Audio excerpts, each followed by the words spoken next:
So here is my unboxing of this system that I had been evaluating for quite some time, since its announcement in May sometime. Super expensive camera. But before I get into this video, I want to take this opportunity to thank each and every one of you out there that watch my videos. I'm going to kind of get sentimental with you a little bit, but without your support and your viewership and your shares and all that type of stuff, this is not possible. Like, that means a lot to me.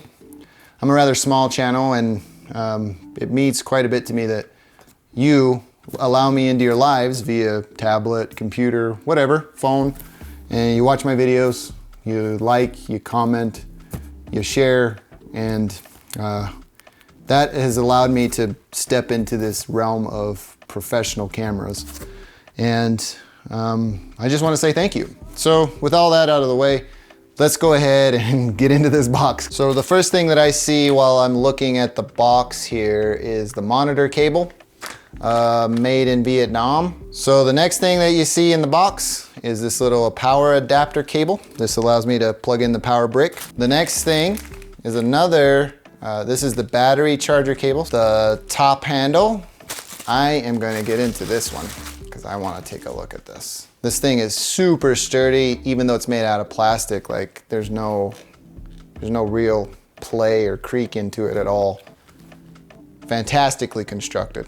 Next is the monitor arm, and this allows you to connect the 4-inch monitor and move it around as needed.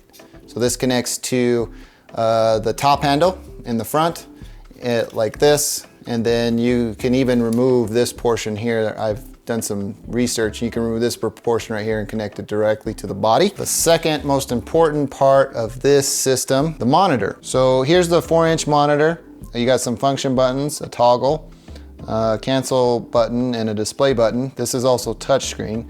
I am going to install a screen protector here on this monitor before I get to using it. On this side, you got a 1/4-20.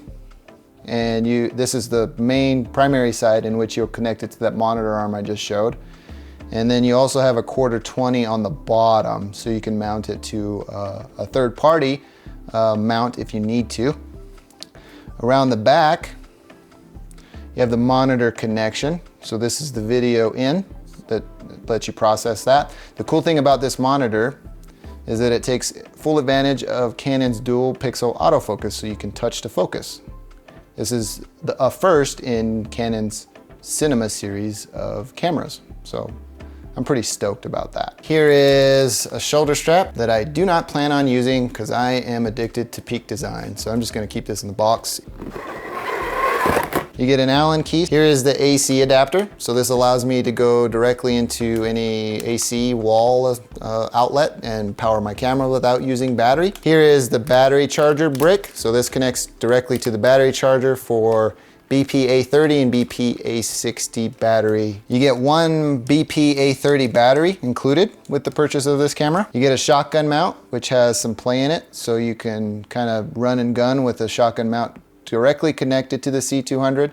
This mount allows you to connect directly to the body itself or the top handle. You get a cable weight, so you can snap this around via magnet. And this little package is all inclusive of little things here and there. So this is a Evf eye cup, really nice, really well constructed. So you can use this out, So you can use this out in brightly lit areas and just use the Evf, and it allows you to create a seal around your eye. The next thing is the Evf Protector. So this snaps right into the Evf to protect it from dust and all that type of stuff for getting in the Evf itself. And you get your handle, your grip handle thread cover. So if you ever wanted to take the handle off the body of the C200, you can, and then you put this over that rosette, and it allows you to protect the threads. You get Canon's battery charger. So like I said earlier, it charges BP-A30 and BP-A60 batteries.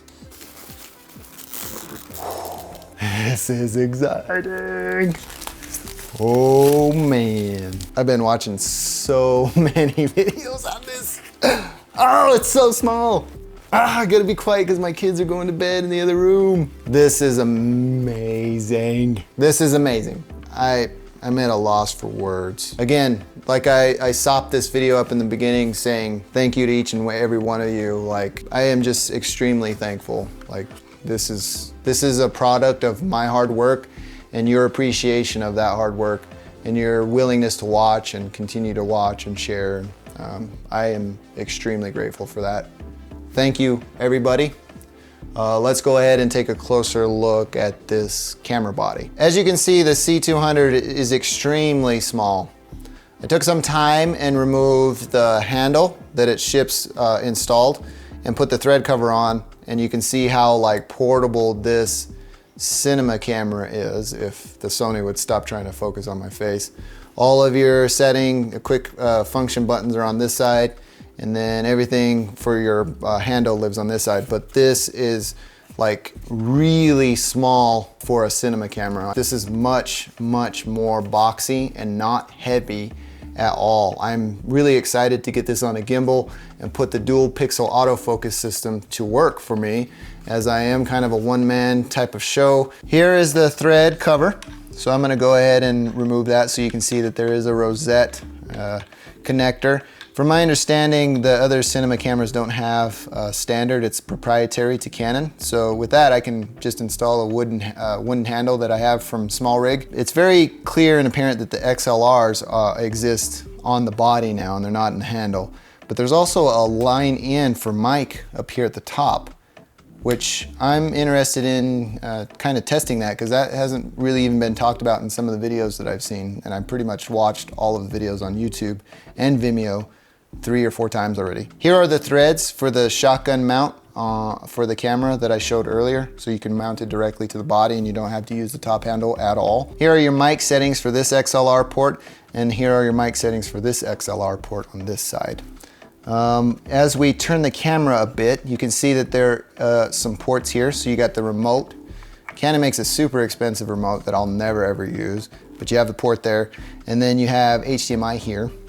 This HDMI is capable of 10-bit color output, so I'm interested in testing that as well, because one thing that's lacking from the internal recording capabilities of this camera is the capability of it to record 10-bit internally. I do have a Pix E5H that does accept 10-bit, and I plan on putting that to the test to see how that works. Turning it at this angle, I can start to expose all the ports here. You got your Limo AC power here, Ethernet connection, so you can live stream with this camera. You got your USB and headphone port, and then you got an SDI port. The SDI here is a little disappointing because it only outputs at like a max res of 2K, and it does 10-bit color as well output.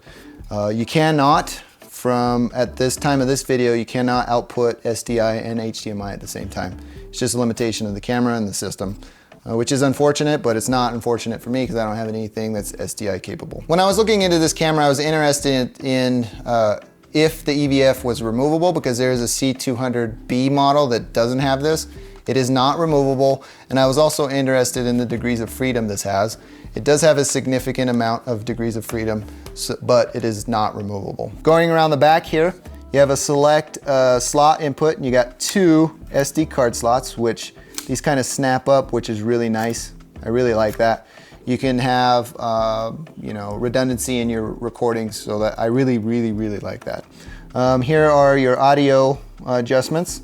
So you just flip this little door open, and you can make adjustments on the gain and all that type of stuff. Additionally, you can do some audio status if you're going to do manual or automatic. I will always be in manual for my audio, and you can make some adjustments to the channels and whatnot. Here is the little nipple. You can flick that nipple to make adjustments in the menu system, which is awesome. Menu, select that, and then a custom function button that I have kind of an idea of what I want to assign there. But we'll play around with it. This is my first cinema camera, and we'll get to that as soon as I learn more about this system. Around this side, pretty self-explanatory. All of these buttons relate to what they actually make adjustments to in the settings. You also have a CFast card slot, only one of them, CFast 2.0. This camera does do internal RAW recording at 12 and 10-bit and full 4K DCI. So you get 4690 by 2160. Power button, power switch, and all that type of stuff, which makes me, I forgot the actual battery battery input here. You got your record button and your adjustment wheel here. So as you're holding this camera, you can kind of quickly access those things and make adjustments to, you know, your focus and whatnot, but you won't need to make adjustments to focus because it's dual pixel autofocus. Towards the bottom, you got a couple of thread. You got a 3/8 and then some 1/4-20s, which is really nice. Towards the front, I was hoping it was a little bit more towards the back, but the battery doesn't allow for that because the battery goes in about my finger's length. And then towards the front, you got some function buttons. They're pretty self-explanatory because they are labeled. And then we're gonna go ahead and open this really quickly. And Super 35 sensor. The really, really neat thing about this camera is that this is not a cold shoe. This is a 1/4-20. Now I can make that what I want with a 1/4-20. With a cold shoe, you can't necessarily make it what you want because it's a cold shoe.